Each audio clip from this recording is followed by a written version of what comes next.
नमस्कार, भारत होम्योपैथी के YouTube channel पर आपका स्वागत है और आज इस वीडियो में हम बात करने वाले हैं सोराइसिस और सोराइसिस के टाइप्स के बारे में।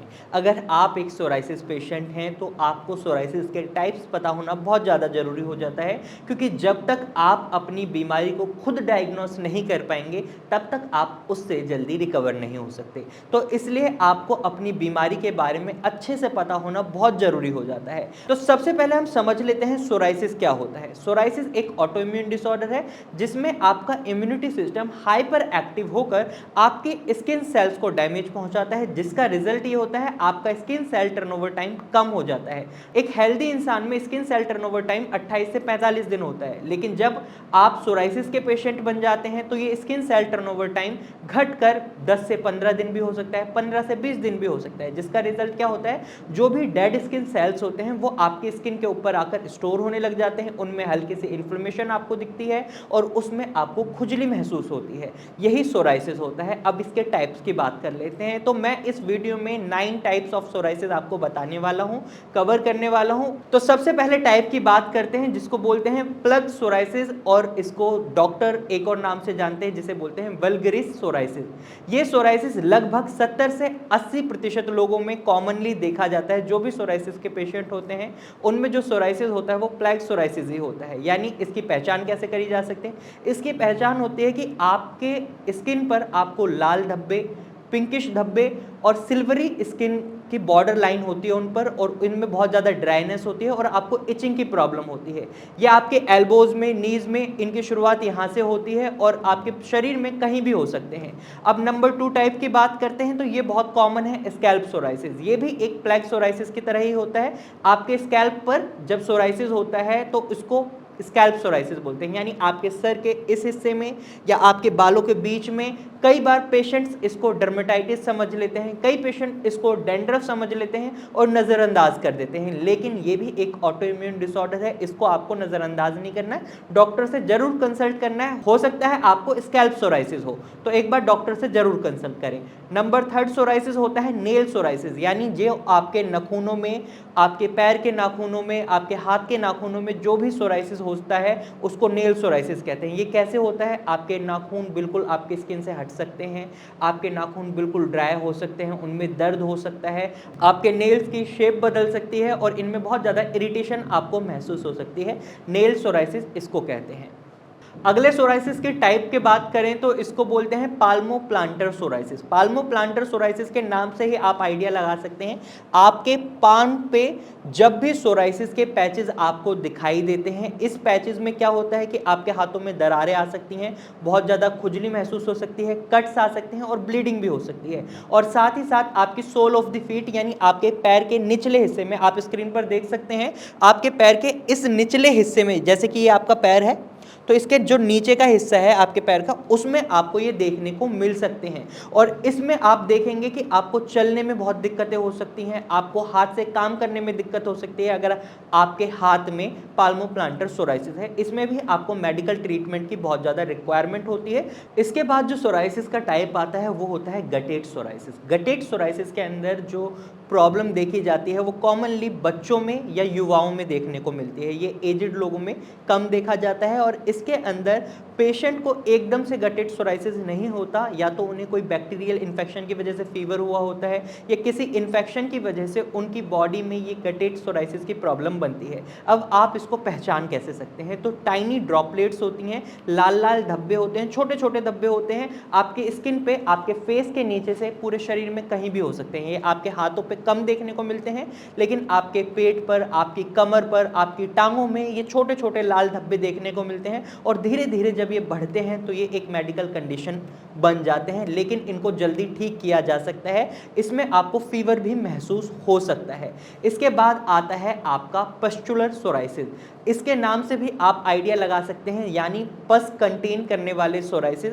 ये आपके प्लैग सोराइसिस से थोड़े से डिफरेंट होते हैं। जैसे कि मैंने आपको वीडियो की शुरुआत में बताया था प्लैग सोराइसिस के बारे में, आपको रेड पैचेस दिखते हैं, पिंकिश पैचेस दिखते हैं, उनके साइड में आपको व्हाइट लाइनिंग या सिल्वर कलर की लाइनिंग दिखती है। लेकिन पस वाले सोराइसिस में क्या होता है, आपके पस भरे हुए जो छोटे छोटे पिंपल से होते हैं वो व्हाइट होते हैं और उनके साइड में आपको रेड लाइनिंग देखने को मिलती है। आप स्क्रीन पर देख सकते हैं, आप स्क्रीन के थ्रू इजीली समझ सकते हैं कि पस्ट सोराइसिस किस तरीके से दिखता है, और इस तरीके से आपको समझ आ गया होगा कि पस्ट सोराइसिस क्या होता है। ये भी आपके हाथों में और सोल ऑफ द फीट, पैरों के निचले हिस्से में होता है ज़्यादातर, और इस सिनेरियो में भी हमें देखने को मिलता है आपके जॉइंट्स में बहुत ज़्यादा दर्द होता है जब ये आपकी उंगलियों पर होता है, और जब आपके हाथों में पस्चुलर सोराइसिस होता है तो आपको काम करने में बहुत दिक्कतों का सामना करना पड़ता है। इसके साथ ही पस्चुलर सोराइसिस एकदम रैंडमली आपको नहीं होता, इसका एक बहुत बड़ा कारण होता है जब आप एक्सेसिव अमाउंट में किसी भी तरह के स्टेरॉइड्स का इंटेक कर रहे होते हैं, चाहे आप उसको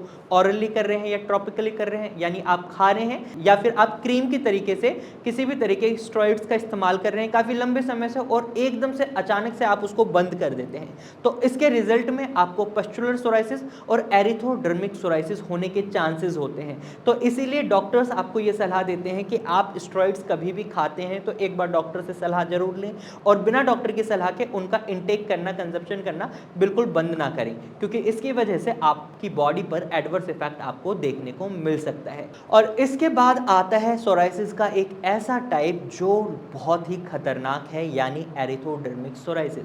इस सोराइसिस के अंदर किसी भी इंसान की 90% बॉडी पूरी सोराइसिस से कवर हो जाती है, यानी जो प्लैग सोराइसिस है आप इसको इस तरीके से समझिए, आपकी पूरी बॉडी पर सोराइसिस हो जाता है। इमेज में आप देख सकते हैं किस तरीके से होता है, और इस समय पेशेंट को बहुत ज़्यादा खुजली महसूस होती है, बहुत ज़्यादा इरिटेशन महसूस होती है, कई बार फीवर आ जाता है, बहुत ज़्यादा थकान बनी होती है, और ऐसे में पेशेंट का सेल्फ कॉन्फिडेंस बिल्कुल डाउन हो जाता है, स्ट्रेस बहुत ज़्यादा हो जाता है, और ये एक ऐसी कंडीशन है जिसमें आपको मेडिकल कंडीशन तुरंत ही डॉक्टर के पास जाना होता है, क्योंकि अगर आप इसको बिना डॉक्टर की सलाह के ठीक करने की सोचेंगे तो ऐसा बिल्कुल भी पॉसिबल नहीं है, पेशेंट बहुत ज़्यादा परेशान हो जाते हैं। अगर हम बात करें सोराइसिस के सबसे खतरनाक टाइप की, तो उसमें एरिथ्रोडर्मिक सोराइसिस ही आता है। इसके बाद आता है इनवर्स सोराइसिस। जैसा कि इसका नाम है इनवर्स सोराइसिस, इसके अंदर क्या होता है, आपकी बॉडी के जो भी फोल्ड्स होते हैं, आपकी आर्मपिट्स होगी, बगल होगी, आपका पेल्विक एरिया हो गया, आपकी बॉडी प्राइवेट बॉडी पार्ट्स के आसपास का हिस्सा हो गया, आपकी एल्बोज के पीछे का हिस्सा हो गया, जो भी चीज़ फोल्ड हो रही है, जहाँ स्वेटिंग होती है, वहाँ आपको सोराइसिस देखने को मिलता है। लाल लाल धब्बे आपको देखने को मिलेंगे, जिनमें आपको बहुत ज़्यादा इचिंग की प्रॉब्लम होती है, बर्निंग सेंसेशन इतनी महसूस नहीं होती है, लेकिन ये भी धीरे धीरे बढ़ सकते हैं, क्योंकि इसमें स्वेटिंग एक बहुत बड़ा ट्रिगर पॉइंट होता है सोराइसिस को बढ़ाने का, और ये फोल्ड्स में जब होता है तो इसकी वजह से स्वेटिंग भी बहुत ज़्यादा होती है। तो ऐसे में पेशेंट को बहुत ज़्यादा सिक्योर रहना पड़ता है, डॉक्टर की सलाह लेते रहना पड़ता है, दवाइयाँ लेते रहना पड़ता है टाइम पर, और अपनी केयर खुद भी बहुत करनी पड़ती है। अब लास्ट टाइप है सोराइटिक अर्थराइटिस। सोराइटिक अर्थराइटिस, जैसा कि आपको पता है, अर्थराइटिस यानी जोड़ों से संबंधित समस्या। अब सोराइटिक अर्थराइटिस में क्या होता है, जब आपका सोराइसिस अनट्रीटेड रहता है काफ़ी लंबे समय तक, 5 से 10 साल के बीच में, अगर आपने अपने सोराइसिस को ठीक नहीं करवाया या सही मेडिकल ट्रीटमेंट नहीं ले रहे, आप मैनेज नहीं कर पा रहे उसको, तो इसका रिजल्ट क्या होता है, सपोज अगर आपकी इन उंगलियों पर आपको सोराइसिस है और ये 5 से 10 साल तक बना हुआ है, तो इसकी वजह से आपके इन जॉइंट्स में भी आपको दर्द महसूस होने लग सकता है, इनमें भी इन्फ्लेमेशन आ सकती है, इनके जॉइंट्स में भी दिक्कतें बन सकती हैं, और इसी को सोराइटिक अर्थराइटिस बोलते हैं। यानी जब आपके जॉइंट्स पर सोराइसिस के पैचेस बनने लगते हैं और उनमें दर्द बहुत महसूस होता है, आपके जॉइंट्स में बहुत ज़्यादा स्टिफनेस आ जाती है, आप काम नहीं कर पाते, तो इसी को सोराइटिक अर्थराइटिस बोलते हैं। अब इस वीडियो में मैंने आपको बताए हैं 9 टाइप्स ऑफ सोराइसिस, और अगर आप इनमें से किसी भी तरीके के सोराइसिस को फेस कर रहे हैं तो तुरंत ही डॉक्टर से कंसल्ट करें और मेडिकल ट्रीटमेंट शुरू करवाएं, और कुछ बातों का खास ख्याल रखें कि आपको स्ट्रेस नहीं लेना है, क्योंकि आप स्ट्रेस जितना लेंगे उतना ही आपका सोराइसिस और ज़्यादा एग्रीवेट होगा, आपको ये गलती नहीं करनी है। तो आज की इस वीडियो में सिर्फ इतना ही। मुझे उम्मीद है ये वीडियो आपको अच्छी लगी होगी। अगर आप सोराइसिस के किसी भी टाइप का ट्रीटमेंट लेना चाहते हैं तो आप स्क्रीन पर दिए गए नंबर पर कॉल कर हमारी टीम से कंसल्ट कर सकते हैं और उन्हें अपनी समस्या के बारे में बता सकते हैं। तो आज की वीडियो में सिर्फ इतना ही।